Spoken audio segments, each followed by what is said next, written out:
अम्मा, आपने मेरे को ना मतंग ऋषि की और सबरी की कहानी बताई है। वो कहानी एक बार जरा हमारे दर्शकों के लिए आप बताइए कि वो क्या कहानी है।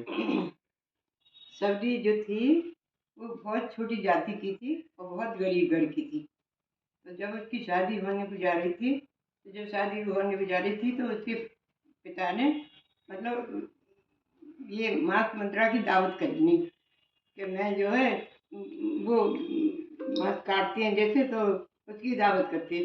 तो उसने सुना कि मेरी शादी हो रही है और इतने जीवों की हत्या हो रही है। तो वो रात को छोड़ के सब घर से चली गई। अब घर से चली गई तो एक आश्रम में जाके रही। तो आश्रम में जाके रही तो वो कुटिया की सफाई करती थी, बहुत सफाई करती थी। तो वहाँ पे माता ऋषि आए। माता ऋषि आए तो बोली कि जो हे प्रभु, मेरे प्रभु के कभी दर्शन होंगे? तो कहा हाँ बिल्कुल होंगे। तो कहा कब होंगे? कि जब जिस पेड़ में, पीपल के पेड़ में जितने पत्ते हैं इतने वर्षों बाद मिलेंगे। तो जब उन्होंने फिर इतने इतने सुनी और सबरी तो नाचने लगी, गाने लगी, कूदने लगी कि मुझे मिलेंगे तो सही, मुझे कभी न कभी तो मिलेंगे ही। तो एक दिन ऐसा आएगा कि जो मेरे भगवान के दर्शन होंगे, मेरे प्रभु के दर्शन होंगे। अब वो तो वहाँ राह देखने लगी, खूब राह में फूल बिछाती थी और खूब सजावट करी थी। उसे पता ही नहीं चली घर में आए तो। अब वो तो बावली हो गई कि मेरे प्रभु आए हैं, अच्छा मेरे प्रभु आए हैं। और बस फलों की टोकरी से अपनी फल मीठे मीठे बेर तोड़ के लाई थी। तो जो बेर तोड़ रही थी वो मीठा देख के धरती थी टोकरी में। तो जो मीठा वो होगा फल मैं उसे खिलाऊंगी। तो बस झूठे कर करके उसमें रख दी थी।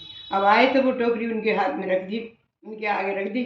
और बस आगे रख दी तो खाओ मेरे प्रभु, खाओ मेरे प्रभु, चरणों में पड़ गई और उनको खाओ मेरे प्रभु। तो राम जी पहुँचे वहाँ, तो राम जी ने खाए वहाँ पर पेड़। तो लक्ष्मण जी को इशारा करा क्या लक्ष्मण जी खाओ, बहुत अच्छे बेर हैं, ऐसे बेर नहीं खाए, ऐसे मीठे फल नहीं खाए हमने। तो लक्ष्मण जी ने खाए और राम जी ने खाए। तो अम्मा, इस कहानी से हमें कुछ शिक्षा मिलनी चाहिए, क्योंकि आपने कहा कि पीपल में जितने पत्ते हैं हाँ, उतने साल उतने साल ये जन्म के बाद दर्शन होंगे भगवान राम के। हाँ, इतने जन्म लगा, जन्म तो नहीं, इतने इतने सालों बाद गानों तो की यानी कि अगर उसमें 1000 पत्ते हैं या हाँ हाँ 10,000 पत्ते हाँ। हैं तो तब पहले तो युगों से ही बात चली थी। एक पल बीत जाता, दूसरा पल बीत जाता। तो जब जब तो ये राम जी ने जो है 14 वर्ष का वनवास करा, एक युग में, एक में 11 वर्ष का करा।